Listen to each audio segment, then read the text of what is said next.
Time for another ghost story. Here we are in the museum. So this is where you first start in the museum. So just follow this corridor around, through the door, and this is like our first little lobby area. So in this lobby area, you just want to head left. The wall there with a painting on, run through the painting and hit an immediate left. This will bring you through into this another open light area thing. Go through, straight through, right to the back, right to the very back. You keep going. There's a train there. You can see it briefly. On the backside of that train, way, there you go, against the wall is your first clue. So, back into the main lobby area, whereas before we went left, this time going right, and then straight through that wall of doors you can see, and as you're showing off where you pick it up, so this is your next one, pick it up, and then just 180 from that, and you can see the glowing light there for the next one. Work your way past all the death pits, get through there, and then from here, there's a door just there. Saw it for a flash for a second, so just head towards that door, go in, eventually, and you're in this little like maintenance room, and there is our next clue. Now, from there back into the main room, you solve the puzzle, which opens up that door, we just walk through, and don't walk straight into a train.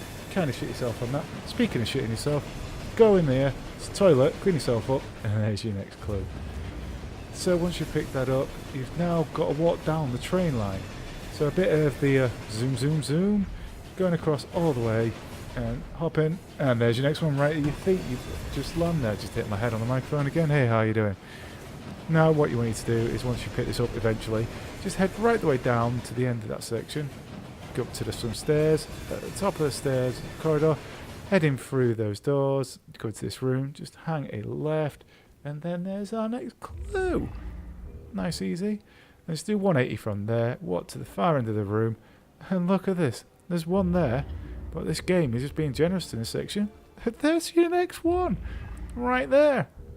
And then what we want to do is just head through these doors, and then as soon as you get through the door, stop. 180, it's just the other side of that door.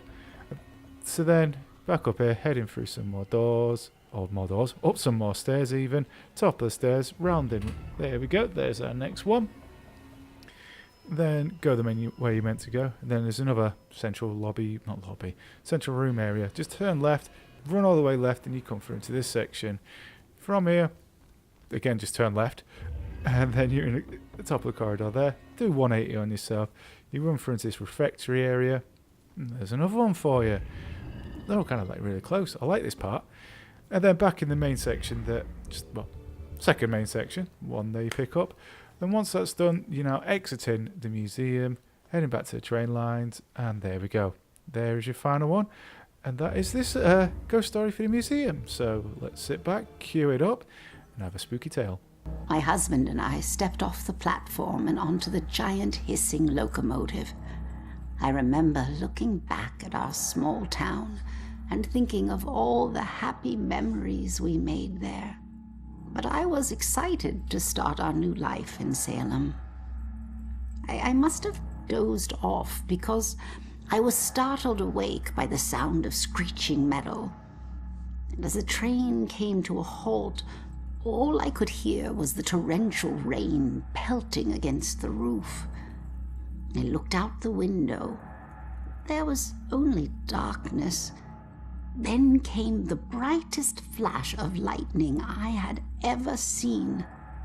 When my husband left to inquire about the delay, a woman in the back of the train started screaming. We rushed over to her and asked her what was wrong, but all she could manage to say through her sobs was something about seeing the spirits of the dead wandering in the rain. Stranger still were the passengers that were suddenly stricken with the painful memories of their past.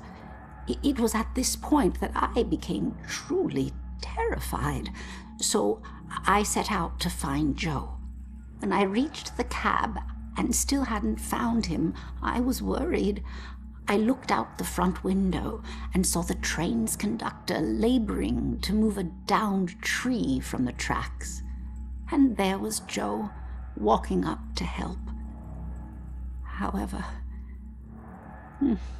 instead of grabbing hold of the tree, Joe bent down, picked up a rock, and crushed the conductor's skull with it. when I left the train and ran up to him. I could see that this wasn't the Joe I once knew. Something had taken hold of him, something angry. Then he saw something that terrified him. He dropped the rock and ran off into the woods. However, right before he disappeared into the trees, during a bright flash of lightning, I thought I saw something chasing him, hunting him.